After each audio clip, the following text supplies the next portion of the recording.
He's a columnist, a commentator, and, well, a legendary OG presence in the conservative ranks.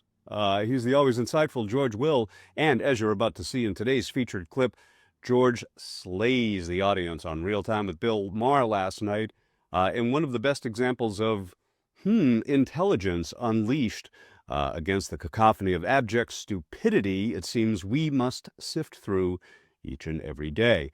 And while Maher certainly has capitulated past the point of respect for many of us, his guests are often the show. And last night, 84-year-old George Will, a man who's seen it all, he stole the show and brilliantly dismantled Trump's 50-year emergency plan. Short chronic trade deficits are no longer merely an economic problem. They're a national emergency that threatens our security and our very way of life. It's a very great threat to our country.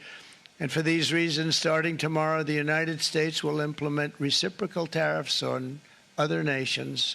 It's been a long time since we even thought of that. We used to think about it a lot. We didn't think about it for many decades, and you see what's happened. Brainiac alert, we have a fantastic clip from the man who surgically and satirically assesses Trump's tariff brilliance. You got to see it. It's going to make you smile and have a laugh at the expense of the president, who parties with pedophiles. Now, not to oversell it, but this is really, really good, mostly because it comes from a guy who, you know, had the cojones to do the right thing when this whole mess started. Before we get to Britain leaving the EU, George, I want to talk about you. You announced this week that you have left the Republican Party. Why? I left it for the same reason I joined it in 1964 when I voted for Barry Goldwater. I joined it because I was a conservative. I leave for the same reason that I'm a conservative. Give you a timeline. Shortly after Trump became the presumptive nominee, he had a summit meeting with Paul Ryan where they stressed their common principles and their vast shared ground, which is much more important than their differences. I thought that was puzzling, doubly so because Paul Ryan still didn't endorse him. After Trump went after the Mexican judge from northern Indiana, then Paul Ryan endorsed him. And I decided that, in fact, this is not my party anymore. I changed my registration to unaffiliated 23 days ago. I hardly made an announcement. I just mentioned this in a meeting with the Federalist Society. So the long and the short of it is, as Ronald Reagan said when he changed his registration, I did not leave the Democratic Party left me. Now, not surprisingly, Donald Trump has tweeted his reaction to this news today. Let's put it up on the screen. He says that you are overrated and that you lost your way a long time ago. Would you like to respond, Mr. Trump? He has an advantage on me because he can say everything he knows about any subject in 140 characters, and I can't. All right.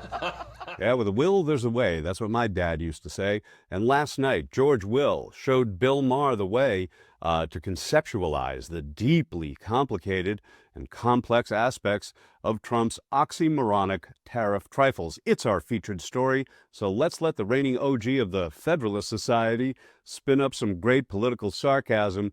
This happened last night on Real Time with Bill Maher. That's not really something the president is allowed to do unilaterally, is it? No, an constitutionally enumerated power of Congress is to regulate trade with foreign nations. Congress, however, in its absent-minded way, has now become a spectator of government, and it has given vast powers to the president.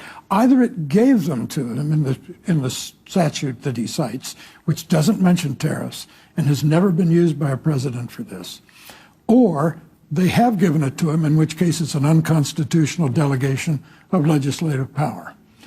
The interesting thing is he calls this a 50-year emergency.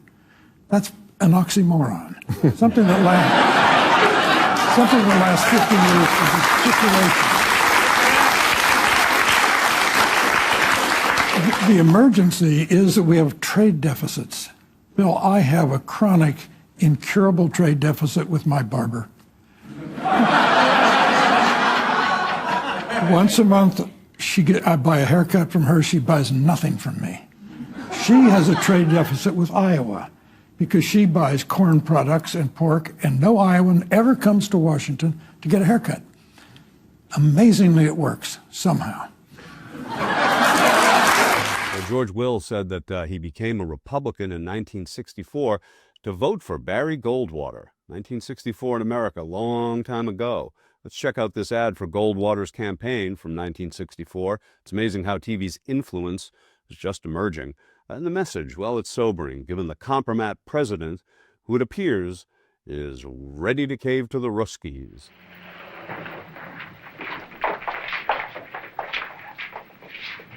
Hand over your heart. Ready? Begin.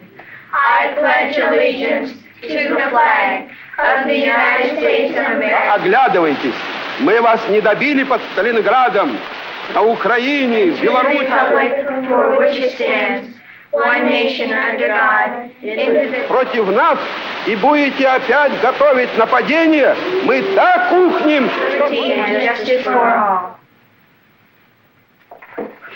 I want American kids to grow up as Americans, and they will, if we have the guts to make our intentions clear. So clear they don't need translation or interpretation, just respect for a country prepared as no country in all history ever was. In your heart, you know he's right. Vote for Barry Goldwater.